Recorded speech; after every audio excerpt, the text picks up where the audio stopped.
Suffer అయ్యే ఫ్యామిలీస్కి first thing అండి, డాక్టర్ దగ్గరికి వెళ్ళిన ప్రతిసారి along with your physical improvement in the child assessment, developmental assessment కూడా కరెక్ట్గా ఉందా లేదా అన్నది చెక్ చేయించుకుంటూ ఉండండి.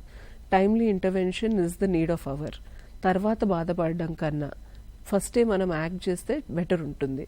చైల్డ్ లైక్ రెడ్ ఫ్లాగ్స్ లేకుండా పెరుగుతున్నాడా లేదా ఏదైనా రెడ్ ఫ్లాగ్లో ఫిట్ అవుతున్నాడా. అండ్ పీడియాట్రిషియన్ని లైక్ ఎంచుకోవడం అన్నది యూజువల్గా కూడా ఎవరైతే డెలివరీ అటెండ్ అయ్యారో వాళ్ళ దగ్గరికే టైఅప్ అయిపోతారు, వాళ్ళతోటే కంటిన్యూ అవుతారు చాలా మటుకు కూడా.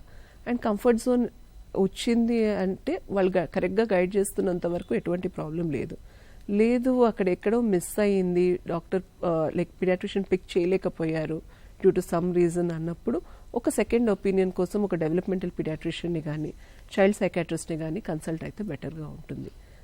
ఈ పిల్లలతో జస్ట్ ఉండి బీ విత్ ద చైల్డ్, వాళ్ళని అర్థం చేసుకుంటూ వాళ్ళ నీడ్స్, వాళ్ళ ఏరియా ఆఫ్ ఇంట్రెస్ట్ ఏమున్నాయి అన్నది యాక్సెప్ట్ చేసుకొని థెరపీ తీసుకుంటూ వాళ్ళకు ఒక మంచి ఫ్యూచర్ ఇవ్వచ్చు.